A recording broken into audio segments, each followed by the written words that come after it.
बिना मॉक दिए एसएससी में सिलेक्शन जी लिया सर, आपने? आज तक कभी मौका नहीं दिया। बात है तो मतलब पूरा का पूरा परिवार जो है यहाँ पे सरकारी नौकरी लेके बैठा जी है। सर, शायद एक ही दिन के अंदर आपका बैच परचेज कर लिया था। कभी भी आपकी लाइव वीडियो क्लासेस नहीं देखी। क्लासेस ख़त्म होने के बाद मैंने 2x की स्पीड में हमेशा क्लास ली आपकी। जय हिंद दोस्तों, मैं आदित्य रंजन आप सभी का तहे दिल से यहाँ स्वागत करता हूँ आपके अपने परिवार में। आज हमारे साथ हैं शिखा, जिन्होंने सीजल 2023 के माध्यम से एक्साइज इंस्पेक्टर का पोस्ट प्राप्त किया है और अपनी कड़ी लगन और मेहनत की वजह से इनको ये पोस्ट प्राप्त हुआ है। तो शिखा, स्वागत करते हैं आपका हमारे स्टूडियो सर में। नमस्ते। नमस्ते, कैसे हो? सर अच्छी हूँ। कैसा लग रहा है अभी? अभी तो काफ़ी बेटर फील कर रही हूँ और आपके सामने बैठी हूँ तो थोड़ा नर्वस भी फील कर रही हूँ। क्यों नर्वसनेस किस बात की है? लाइक होता है ना कि कोई हमारा आइडियल होता है, जैसे आप मेरे हो, तो उनको मैंने हमेशा आपको ऑनलाइन ही देखा है, अच्छा, स्क्रीन पे देखा है। अभी आपको पहली बार सामने देख रही हूँ तो थोड़ा सा एंजाइटी होती है सर। अच्छा, तो वही मुझे भी थोड़ी सी है। कोई बात नहीं, नर्वस फील नहीं करना है, रिलैक्स रहना है। आज जो ये इंटरव्यू है ये पूरा आपको भारत देख रहा है और Okay, काफ़ी sir, कुछ thank you, आपके sir. इंटरव्यू से जो है वो जाने वाला है बच्चों के लिए, जिससे वो सीखेंगे और अपने जीवन में इम्प्लीमेंट करके वो आगे बढ़ेंगे। Thank you sir. ठीक है, तो एकदम बिना किसी नर्वसनेस के, बिना किसी प्रेशर के, जस्ट आराम से अपना इंटरव्यू करेंगे। ठीक है, यस सर। चलिए। तो शिखा, ये बताइए कि क्या शुरू से आपका सपना था सरकारी नौकरी की तरफ जाना? हाँ, मेरा तो शुरू से था, क्योंकि मेरा फैमिली बैकग्राउंड ऐसी है कि सभी गवर्नमेंट सर्वेंट पे है। मेरी सिस्टर सारी सरकारी नौकरी पे है, तो उन्हीं को देख के मुझे लगा कि मुझे भी शायद वही लेनी चाहिए। अच्छा, तो फिर और कुछ था ही नहीं कि चलो सरकारी नौकरी के लिए सीजीएल ही बेस्ट है, क्योंकि ग्रेजुएट हूँ मैं, तो उसके अलावा तो कुछ और ऑप्शन होता नहीं है। तो सीजीएल मैंने ट्राई किया। फिर मैंने आपका यूट्यूब पे वीडियो देखी, फिर मैंने आपका कोर्स परचेज़ किया और फिर तो आप गाइडेंस आप दे ही देते हो, फिर तो बच्चों को कोई ज़रूरत ही नहीं है। हाँ, आपका कोई बैच लेगा तो उसको मुझे लगता है कि अगर आपको कोई फॉलो करता है तो अदरवाइज़ उसे कोई और ज़रूरत नहीं है। जैसे आप बताते हो, गाइड करते हो, टाइम टेबल सेट करते हो एटलीस्ट, एक जैसे बड़े भाई की तरह, कि आज आपको ये चीज़ पढ़नी है, आज आपको इतने क्वेश्चंस करने हैं। तो अगर कोई आप चीज़ आपको फॉलो करता है तो मुझे नहीं लगता कुछ और फॉलो करने की ज़रूरत है उससे। मतलब पूरा अच्छे तरीके से आपने फॉलो किया, मुझे लगता है यूट्यूब। Yes sir.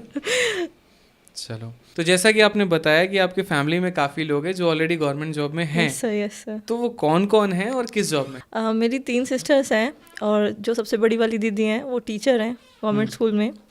उनसे छोटी सिस्टर है वो फार्मासिस्ट है सेंट्रल गवर्नमेंट में। उनसे छोटी सिस्टर है वो एएसओ है ईएसआईसी में। अच्छा, और फिर मैं हूँ अब जो एक्साइज में हूँ। क्या बात है। तो मतलब पूरा का पूरा परिवार जो है यहाँ पे सरकारी नौकरी लेके बैठा जी है। सर। अच्छा, मम्मी पापा क्या करते हैं? मम्मा हाउसवाइफ है और पापा की शॉप है। अच्छा, पापा की शॉप है। जी सर। तो आपने सारी पढ़ाई अपनी दिल्ली से ही की है या फिर कभी बाहर भी गए दिल्ली छोड़ के? नहीं सर, मैंने सारी पढ़ाई दिल्ली से की है। स्कूलिंग भी गवर्नमेंट स्कूल से की है। बाद में मैंने ग्रेजुएशन दिल्ली यूनिवर्सिटी से की है, बीबीई की है। और दिल्ली से बाहर तो कभी नहीं जाना हुआ। शायद पहली बार ही दिल्ली से बाहर जाऊंगी। पहली बार? Yes sir. क्या बात है। तो अभी एक्साइटेड हो अपने जॉब को लेके? Yes sir. बहुत शानदार। शिखा, मुझे आप ये बताइए कि कब आपका एसएससी में इंटरेस्ट आया और आपने कब से सीजीएल की तैयारी करनी शुरू की? एक्चुअली मेरा ना जीएस में थोड़ा इंटरेस्ट था और मैं कॉलेज के टाइम से थोड़ा थोड़ा पढ़ती थी। फिर मैंने एसएससी का एक बार दिया। मेरा प्रीलिम्स हो गया पर मेंस नहीं हो पाया। फिर मेरी थोड़ा आइज़ में दिक्कत हो गई, जिसके कारण मैं 4 घंटे जो मेंस होता है सीजीएल का वो स्क्रीन नहीं देख पाती थी। अच्छा। फिर उसी कारण मेरा आगे छूटता गया। फिर मैंने ट्रीटमेंट कराया अपना 2022 में। आइज में क्या इशू था? आइज़ में सर मेरा आइज़ के अंदर ना दाने हो गए थे छोटे छोटे ऊपर और नीचे आईलिड्स में। तो उसके कारण क्या था कि मैं स्क्रीन ज़्यादा घंटे देख नहीं सकती थी। और उससे पहले क्या होता था कि आपका मेंस 4 घंटे का होता था, 2-2 घंटे का, तो वो 4 घंटे पूरा पेपर नहीं कर पाती थी। अच्छा। और उसका काफ़ी ट्रीटमेंट कराया मैंने। तो ये तो पहले पता लगा होगा ना आपको, मॉक टेस्ट तो दिया होगा आपने तो? नो सर, मैंने एक भी मॉक टेस्ट नहीं दिया, क्योंकि मॉक टेस्ट तो आप स्क्रीन पे ही दे सकते हो और मेरा स्क्रीनिंग टाइम कम होता है। अब मुझे पढ़ना भी होता है थोड़ा बहुत ऑनलाइन, और फिर मैं मॉक दूंगी तो मैं बिल्कुल ही नहीं पढ़ पाऊंगी। मेरा ऐसा होता है कि अगर मैं स्क्रीन देखती हूँ तो फीवर टाइप मेरी आइज़ फील करती हैं और मैं बहुत थकावट महसूस करती हूँ, फिर मैं पूरा दिन कुछ नहीं कर पाती। तो इसी वजह से मैंने आज तक कोई मॉक नहीं दिया। मतलब बिना मॉक दिए एसएससी में सिलेक्शन जी लिया सर, आपने? आज तक कभी मॉक नहीं दिया, देखा ही नहीं कि मॉक होता कैसा है सर। ये तो यार अपने आप में नई जर्नी में पहला इस इंटरव्यू ले रहा हूँ जहाँ पर मुझे ये पता चल रहा है कि किसी ने बिना मॉक दिए सिलेक्शन लिया है। यस सर, आज तक कभी मॉक नहीं दिया, देखा भी नहीं कि मॉक में किस तरह के क्वेश्चन आते हैं। सुना था कि बच्चे टेक्स्ट बुक का लेते हैं, कि मॉक टेक्स्ट से आपका ये होता है कि आप पूरा पेपर कर पाते हो टाइम पे, बट ऐसा मेरे साथ अभी इशू नहीं हुआ, मैं कर लेती हूँ जब से मेरी आइज़ ठीक हुई हैं। 2000 मैंने 22 का भी दिया था और फिर मैंने 2023 का अच्छे से किया आपकी गाइडेंस के अंदर, और फिर वो आपके सामने ऐसा रिजल्ट। तो देखिए अभी इनके साथ में थोड़ा इशू था इसको लेके, जिसके वजह से उन्होंने लाइफ में अभी तक कोई मॉक टेस्ट नहीं दिया है, ठीक है, और मतलब बिना मॉक टेस्ट दिए पेपर भी दे दिया। यस सर, जैसे जैसे आपने बताया उसी तरह से किया, टाइम सेट किया कि मुझे इतनी देर में मैथ का सेक्शन करना है, थोड़ी देर में रीजनिंग का करना है, उसी के अकॉर्डिंग मैंने वहाँ पर सीधा पेपर ही दिया। मॉक टेस्ट में कभी माइंडसेट था कि हाँ ये ऑर्डर ऑफ अटेम्प्ट लेके जाना है। Yes sir, yes. और वहाँ पे जाके इतने इतने टाइम के अंदर में अपने पेपर को वाइंड अप कर लेना है। तो पेपर आपका टाइम पर हो जाता है? Yes sir. क्या बात है। तो सीजल 2022 में आपका रिजल्ट रह गया और बाकी उसके बाद आपने 2023 में जो है अब जाकर ट्रीटमेंट के बाद में और उसी तैयारी के बिहाफ पे जो आपने सिलेक्शन लिया है, बहुत अच्छी बात है। तो 2022 में किस तरीके से तैयारी शुरू की आपने? सोर्सेस क्या थे आपके? मैथ्स को लेके, इंग्लिश को लेके, जीएस को लेके, बाकी रीजनिंग को लेके, मतलब एक एक करके जानेंगे। तो 2022 में जब आपने प्रिपरेशन करनी शुरू की तो मैथ्स की स्ट्रेटजी क्या थी आपकी? एक्चुअली सर मेरा 2022 में प्री तो अपने आप सेल्फ स्टडी से निकल गया था। उसके बाद मेरे भाई ने मुझे बताया कि मेंस के लिए मैं आपका देखूं वीडियो वगैरह, तो मैंने यूट्यूब पे ऐसी आपकी वीडियो आती है। भाई क्या करते हैं? भाई तो अभी पढ़ रहा है। अच्छा, वो पढ़ रहे हैं? Yes sir. तो उन्होंने रेकमेंड किया था आपको? Yes sir, yes sir. अच्छा। तो मैंने यूट्यूब पे आपके 1-2 वीडियो देखी तो मुझे काफ़ी कुछ अच्छा लगा। फिर मैंने शायद एक ही दिन के अंदर आपका बैच परचेज कर लिया था कि मुझे मेंस करना भी है, टाइम भी कम है, और फिर मैंने आपका उसी दिन एक ही दिन में ही आपका कॉम्बो बैच ले लिया था। फिर आपका मैंने पहला वीडियो देखा उसमें बैच के अंदर आपने बताया जैसे आप लोग शाम के टाइम क्लास लेते हो 1 घंटा या 1.5 घंटा, उसके बाद आप 50 क्वेश्चंस देते हो प्रैक्टिस के लिए। तो फिर मैंने वही फॉलो किया कि जैसे आपने रात को क्वेश्चन कराए, सुबह को उसको रिवाइज किया, और जो 50 प्रैक्टिस सेट थे उसको 2 या 3 बार लगाया कम से कम। तो मतलब मेंस में आपने बस यहाँ पर ये रखा है कि जितना हमने आपको कराया वो सारी क्लासेस आपने सर, मैंने कोई और बुक परचेज नहीं की, कोई मॉक टेस्ट नहीं दिए, एटलीस्ट आपने जो रिकमेंड की थी वो बुक भी मैंने नहीं ली थी। जो आपने बस प्रैक्टिस सेट के 50 क्वेश्चंस दिए थे वो मैंने अच्छे से लगाए। 60 मॉक टेस्ट हमेशा मेंस एस्पिरेंट को बोलता था कि आपको ये लगाना है, लेकिन मेन बात ये है कि जब जो प्रैक्टिस शीट लगा ले रहा है तो उसको लगाने की आवश्यकता नहीं पड़ेगी वहाँ पे। Yes sir. तो बस आपने क्लासरूम शीट और प्रैक्टिस शीट के आधार पे मेंस फोड़ दिया। Yes sir. ठीक है, तो ये बताओ कि जो हमारी क्लासेस चल रही थी मेंस की, तो 1.5 घंटे 2 घंटे की चल रही थी, तो फिर उसको आप कैसे देख पाते थे? क्योंकि जैसे आपने बताया कि स्क्रीन टाइम मेरा जो है वो लो है। तो वो कैसे अटेंड करते थे आप? मैंने कभी भी आपकी लाइव वीडियो क्लासेस नहीं देखी। क्लासेस ख़त्म होने के बाद मैंने 2x की स्पीड में हमेशा क्लास ली आपकी, और फिर इसी वजह से मेरा स्क्रीनिंग टाइम कम हुआ हर चीज़, ताकि जैसे आपकी 1.5 घंटे की वीडियो तो मैं आपको 45 मिनट्स में या उसमें उससे कम में देख सकूं। उसके बाद फिर मैं पेपर वर्क तो मैं कर लेती हूँ, मुझे उसमें कोई दिक्कत नहीं होती। तो जैसे आप प्रैक्टिस शीट देते हो उसका प्रिंट आउट लेके उसको बार बार करना, 2 बार करना, 3 बार करना, तो इसी तरीके से। अच्छा, उसको आपने पीडीएफ को सारे प्रिंट आउट करवा के? मैंने सारे पीडीएफ के प्रिंट आउट उसके बाद में? Yes sir. तो मतलब जो हमारा प्रैक्टिस शीट हम लोग देखते हैं, यस सर, वो मोर देन इनफ है। चलो बहुत बढ़िया। तो मैथ्स की तैयारी पूरी वहाँ से हो गई, मेंस के बैच से? Yes sir. अच्छा, और उसके बाद में अगर हम बात करें तो इंग्लिश को लेकर क्या स्ट्रेटजी थी आपकी? इंग्लिश मेरी पहले से थोड़ी ठीक थी। ग्रामर और कॉम्प्रिहेंशन कैसे किया आपने? कॉम्प्रिहेंशन के लिए मैंने प्रशांत सर का है ना प्रैक्टिस सेट, उसमें जो कराते हैं PQRS वो किए थे, और थोड़ा बहुत पैसेज का किया था मैंने वहाँ से कि किस तरह से पैसेज अटैम्प्ट करने चाहिए। प्रैक्टिस तो मैंने नहीं की थी ज़्यादा क्योंकि मेरा स्क्रीन टाइम कम करना था, बट कैसे करना है उसको अटैम्प्ट कैसे करना है, कैसे रीड आउट करना है, आपको किस चीज़ पे फोकस करना है, क्या की पॉइंट्स है, वो मैंने वहाँ से सीखा था। तो प्रशांत सर के माध्यम से पूरा आपने कवर कर लिया, बहुत शानदार। और रीजनिंग की तैयारी कैसे की आपने? रीजनिंग तो पूरा विक्रम जी सर के से किया मैंने, सारा टॉपिक्स जो भी था उनकी बुक से ही मैंने प्रैक्टिस की है। बुक आती है उनकी, वो परचेज़ की थी मैंने, और जितने भी टॉपिक्स मुझे थोड़े हार्ड लगे उसको मैंने 2 बार किया। बाकी सब तो सर एक ही बार में हो जाता है क्योंकि सर इतने अच्छे तरीके से पढ़ाते हैं, ट्रिक्स होती हैं उनकी, और फिर जितनी प्रैक्टिस की मैंने बुक से की है। रीजनिंग में ये भी है सर का, मुझे जहाँ तक लगता है कि जो समझाने का उनका तरीका है, यस सर, ठीक बहुत है, अलग है। हाँ बहुत डिफरेंट है। जड़ से एकदम बताना, जड़ थोड़ा से हंसी एकदम। मजाक में, यस सर, ठीक है, और बच्चे को रीजनिंग सच में सिखाना। यस मुझे सर, लगता है। बहुत अलग एकदम यूनिक वे होता है ना पढ़ाने का रीजनिंग, क्योंकि सब कोई सोचता है कि रीजनिंग को इतना वेटेज नहीं देते, बट अगर आप हर किसी का क्वेश्चन का नंबर 3 ही है, चाहे वो इंग्लिश हो, चाहे मैथ्स हो, चाहे रीजनिंग हो, तो एक रीजनिंग ऐसा टॉपिक भी है कि आप आसानी से थोड़ा कम टाइम देके भी कर सकते हो, और उसको भी इजी बनाना वो सर के हाथ में है। सर के हाथ में, Yes, तो उसको परफेक्ट बना लेते थे। Yes sir. चलिए बहुत शानदार। और जीएस के बारे में, जीएस आपने कैसे प्रिपेयर किया? स्पेशली अगर हम बात करें जीएस में, तो हम थोड़ा सेक्शन वाइज चलते हैं।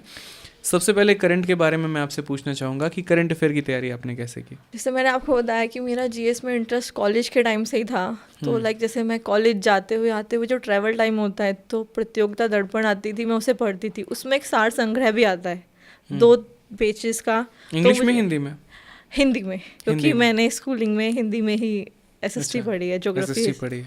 Yes sir. अच्छा, तो सार संग्रह आता है, उसमें शायद 2 पेज का होता है, और वो ही मैं करती थी। और करंट अफेयर मैंने उधर से ही किया है, तो मुझे प्रतियोगिता दर्पण पढ़ने की आदत है। और जीएस तो थोड़ा वहीं से हो गया था, एज सच तो मैंने कुछ अलग नहीं पढ़ा। और उसके अलावा लास्ट में सर ने एक पीडीएफ प्रोवाइड कराई थी, शायद जो रामबाण थी हर चीज़ के लिए, स्टैटिक की, वो मैंने लास्ट में उसी को पढ़ा है। अच्छा, जो मैंने मेंस बैच में आप लोगों को दिया था, वो लास्ट में उसी को रीड आउट किया था जल्दी 10 दिन के अंदर। मतलब ये फायदा काम आया? मतलब यस सर, काफ़ी हद तक बहुत मेहनत की हम लोगों ने उसको कंपाइल करने में। उसमें आपको एक ही जगह हर चीज़ मिल जाती है, सारे टॉपिक्स, गवर्नर्स के बारे में सारे आर्टिकल्स उसके अंदर हैं, और रिवर्स के बारे में क्या ट्रिब्यूटरी है उसकी, और सारे स्टैटिक जो सीजीएल में ज़्यादा आता है वो सब उसमें मिलता है। जैसे अगर लाइक हम बुक लेंगे ना, तो हमें बहुत सारा पढ़ना पड़ेगा, हमें छांटना पड़ेगा। सर ने वो हमारा काम ईजी करके ना एक छोटी सी बुक में कंपाइल कर दिया है। वो असल में बुक नहीं है, असल में की बुक था, जो मेंस के समय में हम लोगों ने मैंने सर उसका भी पीडीएफ लिया था क्योंकि मैं पीडीएफ में ही मतलब प्रिंट आउट्स में कंफर्टेबल थे। Yes sir. तो हमने 3 निकाले थे लगभग, एक करंट अफेयर का, और एक स्टैटिक जीके, और एक कंप्यूटर। Yes sir. तीनों का हमने मेंस वाले स्टूडेंट्स को प्रोवाइड करवाया था, ताकि उनकी तैयारी में काफ़ी मदद मिल पाए। Yes sir. ठीक है, और उसका फ़ायदा आपने उठाया। Yes sir. तो बाकी जो आपका मेन जीएस का पार्ट हो जाता है, पॉलिटी, हिस्ट्री, ज्योग्राफी, इकोनॉमिक्स, तो इसको कैसे कवर किया आपने? सब मैं ना कॉलेज के टाइम से ही ना लूसेंट को फॉलो करती थी, एक पीडी और एक लूसेंट, तो उसी को मैंने अभी दोबारा रिवाइज करके उसी के बेस पे मैंने जीएस किया है। देखिए, पीडी के बारे में बताएं तो प्रतियोगिता दर्पण एक बहुत शानदार मैगजीन है, जो मंथली भी आती है, हाफ ईयरली भी आती है, और ईयरली भी आती है, और ये इंग्लिश और हिंदी दोनों भाषा में अवेलेबल होती है। और ये जो प्रतियोगिता दर्पण की मैगजीन है, स्पेशली डिफेंस के लिए बच्चे ज़्यादा इसको पढ़ते हैं, सीडीएस के लिए और एनडीए के लिए। हालांकि एसएससी के बच्चे काफ़ी कम पढ़ते हैं इसको, वो लूसेंट की तरफ थोड़ा झुकाव ज़्यादा रहता है, लेकिन काफ़ी अच्छी मैगजीन है। मैंने भी प्रतियोगिता दर्पण को पढ़ा है काफ़ी, जब सीडीएस का मेरा पेपर था तो। ठीक है, और ग्रास कर पाना थोड़ा मुश्किल है, लेकिन ये है कि काम का चीज़ उसके अंदर रहता है, मतलब जो आप चाहते हो टू द पॉइंट पे, वो आपको मिलता है वहाँ से। ठीक है, इसके बाद में आपने कंप्यूटर की तैयारी किस तरीके से की? कंप्यूटर भी आप ही ने प्रोवाइड कराया था सर, वो भी एक जो पीडीएफ? यस सर, पीडीएफ जो प्रोवाइड कराई थी, जो लावनंद सर का था। यस सर, उसी को मैंने प्रिंट आउट्स लिए हैं और उसको ही पढ़ा था। तो उसको पढ़ा था, और उसके बाद क्या कुछ उसके अलावा कोई लेक्चर्स आपने अटेंड किए, कुछ कहा आपने कहीं मैंने लेक्चर्स तो अटेंड नहीं किए थे, लाइक थोड़ा बहुत जैसे क्वेश्चंस होते हैं ना, कि इस कुछ टॉपिक्स जो थोड़े हार्ड थे, जैसे सॉफ्टवेयर, तो उसके मैंने कुछ क्वेश्चंस कर लिए थे, कि जैसे मैंने चीज़ें पढ़ी हैं, तो मैं ये देख रही थी कि मैं क्वेश्चन सॉल्व कर पा रही हूँ नहीं कर पा रही हूँ, तो मैंने उसके से 50 क्वेश्चन उठा लिए या 100 क्वेश्चन उठा लिए। कहाँ से वो क्वेश्चंस पिक करते थे? ऐसे गूगल पे से कुछ भी, कि सॉफ्टवेयर के क्वेश्चन, एमसीक्यू सॉफ्टवेयर, वो सीजीएल ऐसे आ जाते हैं। अच्छा, मतलब कोई भी टॉपिक में आपको दिक्कत है पर्टिकुलरली, जैसे मानो कोई डिवाइस है, उसके बारे में आपको जानना है पूरा का पूरा, ठीक है, या लैंग्वेज है जैसे फोर्ट्रान हो गया, ये सब कोई भी हो गया, तो उसके बारे में आपने गूगल कर लिया, और वहाँ से आपने जो है पूरा का पूरा क्वेश्चंस कर लिया। यस सर, बहुत शानदार।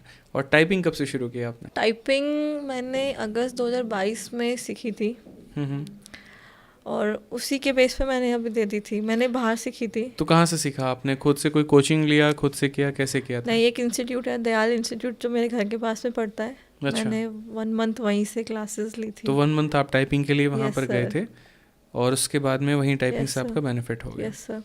चलिए, तो ये आपका पूरा का पूरा जर्नी रहा है। Yes sir. ठीक है, और मॉक टेस्ट तो चूंकि आपने दिया नहीं, तो हम बहुत ज़्यादा मॉक के ऊपर आपसे डिस्कशन करेंगे नहीं। Okay sir. ठीक है, इसके अलावा क्या लगता है आपको कि एक तैयारी के दौरान में बच्चे को क्या क्या बातें अपने दिमाग में रखनी चाहिए, किन किन बातों के ऊपर में फोकस करना चाहिए? क्योंकि बहुत शानदार आपका स्कोर भी है हर एक सेक्शन में अगर हम बात करें, और जीवन में परेशानियों के बाद भी आपने जो है हर तरीके से संघर्ष में या हर परेशानियों से आपने लड़ाई की है और तब जाकर एक सफलता प्राप्त की है आपने। तो क्या लगता है आपको कि किन किन बातों का एस्पिरेंट्स को ध्यान रखना चाहिए हमारे? अगर मेरे अकॉर्डिंग पूछा जाए तो मैं बोलूँगी कि पैशन बनाना चाहिए, बट एक लिमिट तक। कुछ होता है कि बच्चे पागल हो जाते हैं उसके पीछे, अपना हर चीज़ छोड़ देते हैं। तो आप स्टडी करो, एक टाइम टेबल फॉलो करो, 7-8 घंटे पढ़ो, काफ़ी है। बट ये है कि आप रेगुलर पढ़ो, आप ये नहीं कि आप 2 दिन पढ़ रहे हो फिर छुट्टी ले रहे हो। उस क्वांटिटी मैटर करती है, और जो आपके टीचर्स बोलते हैं उसको ज़रूर फॉलो करो, क्योंकि मैंने वही किया है। तो मतलब आपको ये कहना है कि भाई अपना सोर्स फिक्स रखो, हाँ, और कंटिन्यूटी जो है वो सबसे बड़ी चीज़ है। सबसे बड़ी चीज़ है। स्पेशली मैं भी एक बात बोलता हूँ कि देखो, अगर किसी पत्थर पर भी रोज एक एक बूंद पानी गिरता रहे ना, तो उस पत्थर में भी सुराग कर सकता है। Yes sir. तो वही वाली बात है यहाँ पर कि आपका प्रयास भी अगर ऐसा है तो प्रयास धीरे धीरे धीरे धीरे जो है एसएससी को भी भेज सकता है, उसकी खोपड़ी में भी छेद कर सकता है, वाली बात है। ठीक है, तो सिलेक्शन तो होना आप लोगों का भी तय होगा। जैसे आज शिखा सेलेक्टेड हैं, आज वो यहाँ पर बैठी हैं, कल के दिन आप भी यहाँ पर होगे, लेकिन अपनी कड़ी मेहनत की वजह से। ठीक है, और शिखा आपके जर्नी में काफ़ी सारे लोग आपके साथ में रहे होंगे। ठीक है, तो माँ बाप, पेरेंट्स, मतलब भाई बहन, दोस्त काफ़ी ज़्यादा। तो किसको आपने अपने लाइफ में इंस्पायरेशन लेकर आप लाइफ में आगे बढ़े हो, और आज आप इस मंच से किन किन लोगों को धन्यवाद देना चाहोगे? ये आपके पास है मौका कि आप अपने लाइफ में उन सभी लोगों को जो है ग्रीट कर पाओ। मेरे पेरेंट्स सबसे पहले, क्योंकि उन्होंने मुझे कभी प्रेशराइज़ नहीं किया जॉब के लिए, कि चाहे मेरे मार्क्स कितने भी, कभी रिजल्ट भी नहीं पूछा एटलीस्ट आज तक। मैंने अच्छा किया तो मैंने बता दिया, ये नहीं पूछा कि अच्छा कितने मार्क्स आए, कि नहीं लग रही कोई दिक्कत नहीं है, कि या फिर मैं थोड़ा कम पे ग्रेड की जॉब कर लूँ जिसमें ज़्यादा मतलब मेंस में ज़्यादा 1 घंटे का ही होता था, या फिर डिस्क्रिप्टिव होता था। कभी नहीं कहा कि इसको कर लो, नहीं मन करा तो मत करो, तुम्हें सीजीएल ही करना है, अच्छी जॉब लेनी है। तो कभी इस पर प्रेशर नहीं किया। और फिर मेरी सिस्टर्स तो काफ़ी सपोर्टिव हैं कि हर चीज़ का खर्चा वही उठाती है मेरा, और ये हमेशा ही बोला है कि जो करना है करो, जितना भी खर्चा होता है कोई दिक्कत नहीं है, नहीं भी लग रही है तो भी कोई दिक्कत नहीं है, अगर आइज़ में दिक्कत है, नहीं लग रही कोई दिक्कत नहीं है हमें। तो इतना सपोर्ट मेरे ख्याल से कोई फैमिली शायद ही करती होगी इतने साल से। तो आपके जो बैकबोन है वो आपके सिस्टर्स हैं। यस, सिस्टर्स हैं। तो आज आप अपने सभी सिस्टर्स को यहाँ से थैंक यू बोलना चाहूँगी। कहना चाहोगे आप? चलिए, तो बहुत अच्छा लगा शिखा आपके साथ इंटरव्यू लेके, और बहुत मतलब आज हमारे बच्चे भी काफ़ी खुश होंगे कि देखो जीवन में जो है संघर्ष करके आगे आप बढ़ सकते हैं। और आज इस तरीके से आपने सफलता प्राप्त की है, मुझे लगता है कि आज आप एक बहुत बड़ी रोल मॉडल हैं, स्पेशली गर्ल्स के लिए। ठीक है, जहाँ पर वो उनके साथ भी काफ़ी सारे प्रॉब्लम्स हो रहे होते हैं डे टू डे लाइफ में। किसी के लाइफ में शादी को लेकर प्रेशर है, किसी के लाइफ में फाइनेंशियल इश्यूज़ हैं, किसी के लाइफ में मोरल सपोर्ट की इशू है, लेकिन उन सभी चीज़ों से बढ़कर भी अगर आपके अंदर डेडिकेशन है तो आप अपने मंजिल को प्राप्त कर सकते हैं। ठीक है, कई लोग कहते हैं मॉक नहीं दिया तो सिलेक्शन नहीं होगा। मैं तो आज जान के पहली बार दंग हूं कि बिना मॉक दिए सिलेक्शन हो रहा है। ठीक है, तो वही बात है, पेशेंस, परसिवरेंस जो है लाइफ में आपको आगे बढ़ाती है। बहुत अच्छा लगा शिखा आपके साथ में, और आपके लिए एक प्यारा सा हमारे पास गिफ्ट भी है। Thank you. चलिए, गिफ्ट भी देंगे आपको। ठीक है, और बच्चों आप लोग को इंटरव्यू कैसा लगा वो आप लोग ज़रूर बताइएगा। नेक्स्ट इंटरव्यू आप कब चाहते हैं आप वो भी बताइए। इंटरव्यू में क्या बेस्ट था वो भी कमेंट करके बताइएगा, और अपना प्यार, अपना सपोर्ट वीडियो को लाइक करके और चैनल को सब्सक्राइब करके ज़रूर बताइएगा। जय हिंद।